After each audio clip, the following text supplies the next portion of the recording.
Hello, my friends. Welcome to day 15 of 40 Days to the Brave New You. And today we're on the road. And I hope that you can hear me. Today is the 5th day in Respect Yourself Week. And today's title is I Respect Myself. So give me a second while I share it with someone that asked me to share it with them. Hello, John. It's good to see you. I think it's the first time I've seen you on our 40 days to the brand new year. Now, since you're the only one I see on, would it be okay if you told me if you could hear me? Because I'm using these because we're in the car and things are loud. So if there's a way you could communicate to me, I hear you or something, that would help me know whether I need to shut this thing off or keep on trucking. That would be really, really helpful. So if not, that's fine. It'll all work out in the end.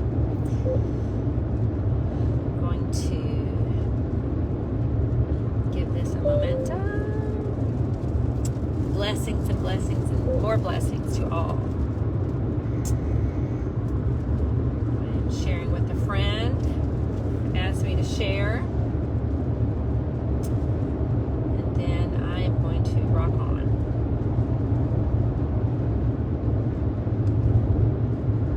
I am.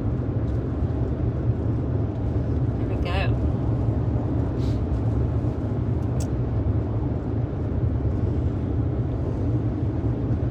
I love to do live videos. This is a way that I enjoy life. Everybody has a different hobby. One of mine is I like to go live on video, which I don't even understand that. It makes no sense to me. But it is a way I respect myself because I was so hateful to myself for so many years. Was afraid to even be seen. Was so afraid to be heard.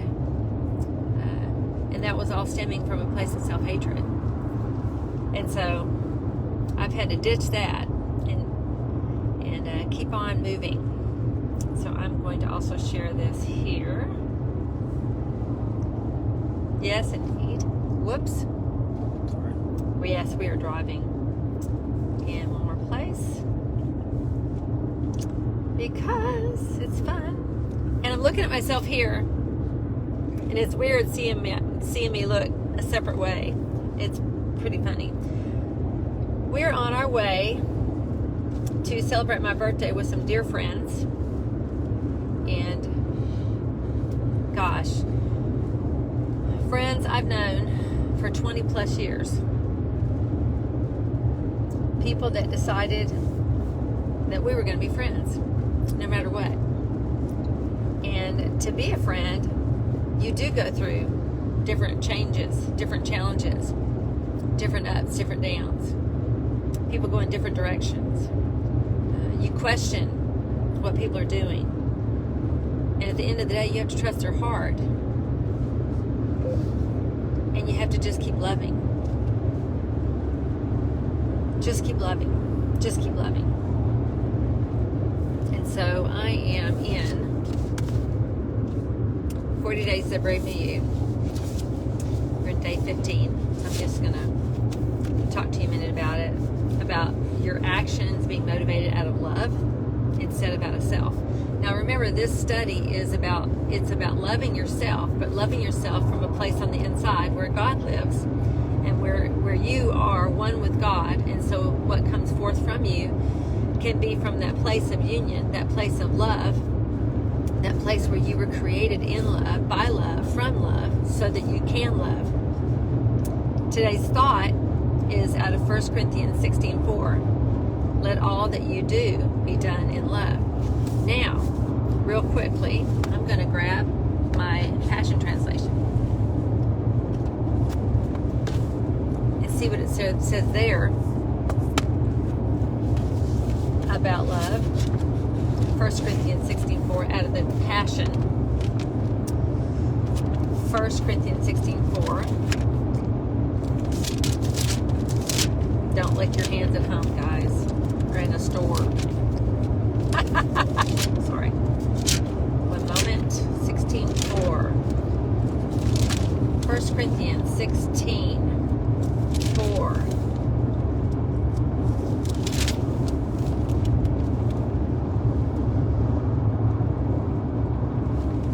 1 Corinthians 16:4. Actually, I have to tell you, I might have the wrong scripture.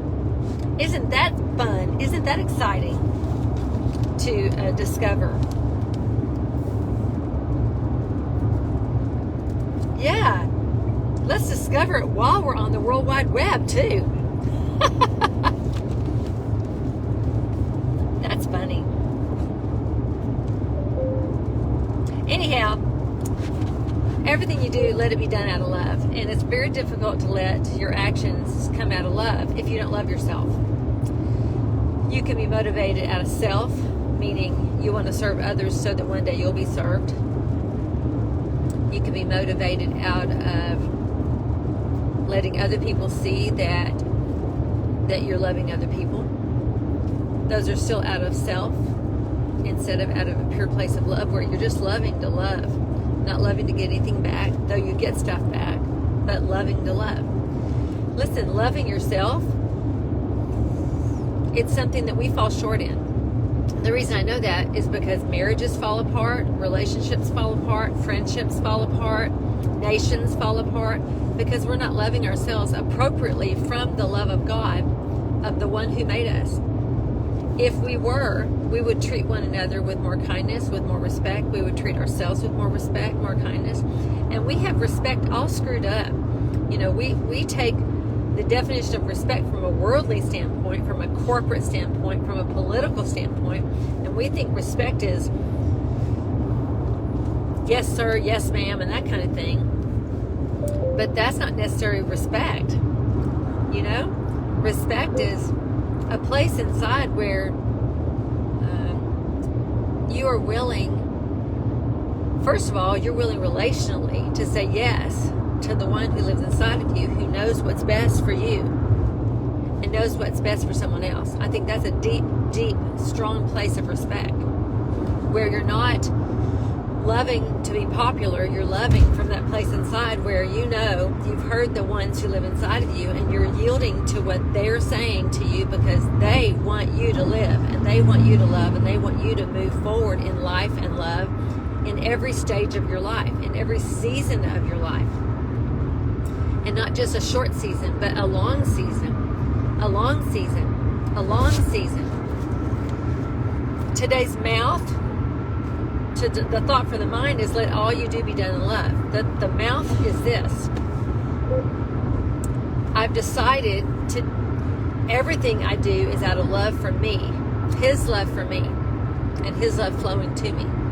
So if you're not allowing the love of God to flow to you, first of all, I want to tell you, you can't stop the love of God from flowing to you, because His love cannot be stopped. You can prevent yourself from feeling that love. You can prevent yourself from coming into agreement with that love. You can prevent yourself from understanding that love. Because sometimes, I mean, look at the love of God that took place at the cross. That was a hard thing that took place. But that was the love of God, the love for humanity. Sometimes the love of God comes across in a hard place. We think the love of God is, oh, everything is beautiful, and oh, say it this way, and oh, be nice this way, and oh, well, this and this. But look at the love of God that Jesus had for us. He died on a freaking cross, man. And that was His love. And that was a torturous love. You know? And so I just want to encourage you, on the inside of you, love is more than a tone. Love is more than words. Love is hearing. Love is hearing the love of God on the inside of you and being motivated from that love, from that place. There are times in my life where I knew the inside of me, God was giving me something to do or to say or to become. And they weren't easy things. They were actually hard things. They weren't easy things. They were difficult things, but yet it was the love of God. There was one time, many years ago, I was in a relationship with someone who had a great need. It was an ongoing need. They were always in crisis mode. And I usually, financially, if I was able, would help them. And one time I felt like the Lord said, no, don't help them. Well, they ended up sleeping in their vehicle overnight when it was snowy outside. And I thought, oh my God, that's a horrible thing. But yet I knew on the inside of me, I was hearing the voice of the one who loves me and loves them more than I love them. That was a hard thing. Fruit came from that, actually. Fruits that I can't share. I can't share. Actually, the fruit came, but fruit came relationally from that in a way that has been long-standing. Because it's obedience to that voice inside that has nothing to do with you. It has everything to do the one inside of you that knows the truth that sets you free, the truth that sets them free, the truth that already knows our freedom, that knows our freedom already. Living and moving and breathing and being inside the one who lives and moves and breathes inside of us for a purpose to live and move and breathe on humanity from a place of love, with love. So choose this day to grab a hold of God's love for you, whatever that looks like. Good thing, hard thing. For you, the love of God might be a nice warm pair of socks or a blanket. Or the love of God might be saying yes to something's very difficult.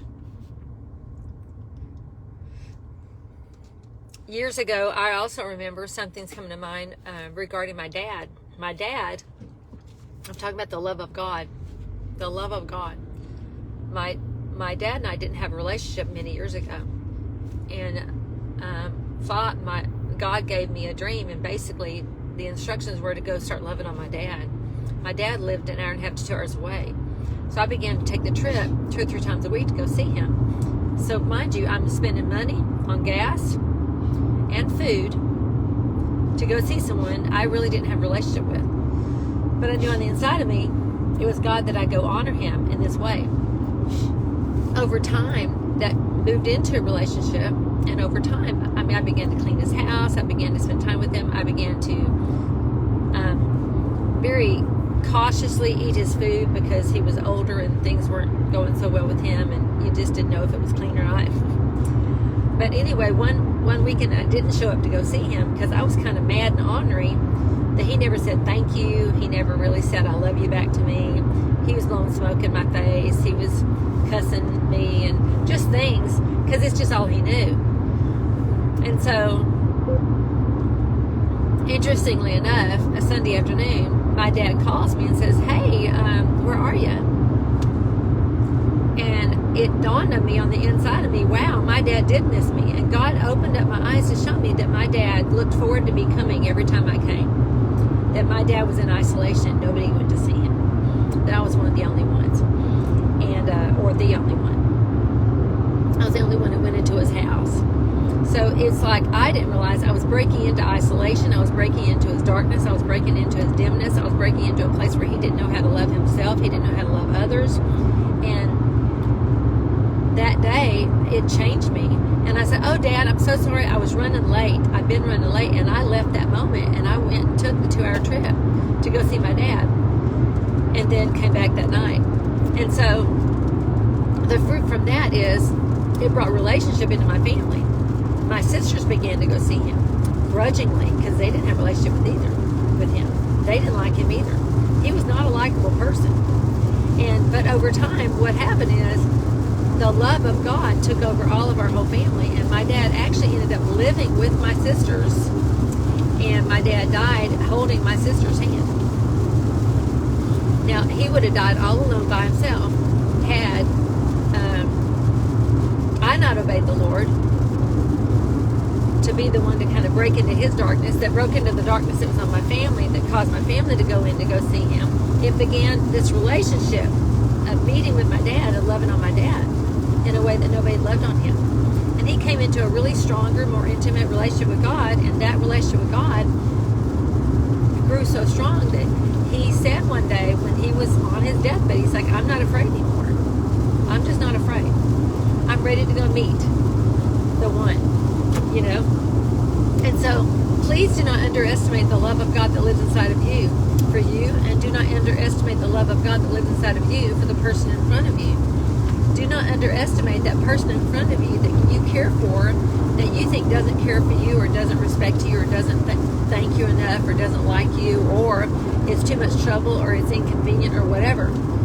Do not underestimate the love of God that flows through you for humanity. Do not underestimate the love of God in you that will change a nation, that will change the person in front of you, that will change the person behind you, that will change the people that you don't know are watching you, that see you, that are paying attention to you, and you don't even know their names. My husband told me a story years and years ago about someone that was at his work many years ago at a different company that he's working at now, and they came to him privately with an issue that was pretty major, pretty strong. And he began to help them see the love of God. And over time, that person changed so greatly. That person is now married and with a family, and they are not confused in their identity anymore. And it changed their life. That one moment, that meeting of love that was willing to put things aside and just spend a moment to speak truth. So do not underestimate you and who lives inside of you. So today, I want you, your value move for yourself today, your love move for yourself today is a tangible expression of God's love for you. So for me today's my birthday. And today we're driving to go have lunch with some friends in Round Top. And so this day's a little different for me. But I had a few instructions, and you can do whatever God wants you to do. But I wrote on here to take a nap in the middle of the day, if that is a tangible place for you to find the love of God for you. It might be a time for you to stop and hear God and hear God just whispering back to you His love. You could take a drive, spend time at a store, listen to music, see a movie. I want you to take action. I want you to do something unusual to make a memory with God, instead of just going out and about and going about your business knowing God's with me and rock on. No, I want you to be cognizant. Hey, God lives within me. It's like, can I see your hand? It's like if you're tangibly holding the God in the unseen place and say, okay, we're going on a journey together, and you're going together where you're going and what you're doing. I want you to tangibly, on the inside of you, receive a handhold from God. And if you need a hand to hold, to feel that, what that feels like, hold your own hand. Say, here I am. I'm holding your hand, God, and we are going on this adventure together. Then I want you to yield to what ideas come to you, and I'm telling you, you have an idea, and God will yield to that idea with you. And the union that you have will bring forth some fruit inside of you that you don't even realize, so that the love of God and the relationship you have with the Christ inside of you will be even more tangible tomorrow than it was today. And so I want you, in whatever you did, I want it to be something you can feel the pleasure of God for you in. So anyway, that's today. Today's I respect yourself.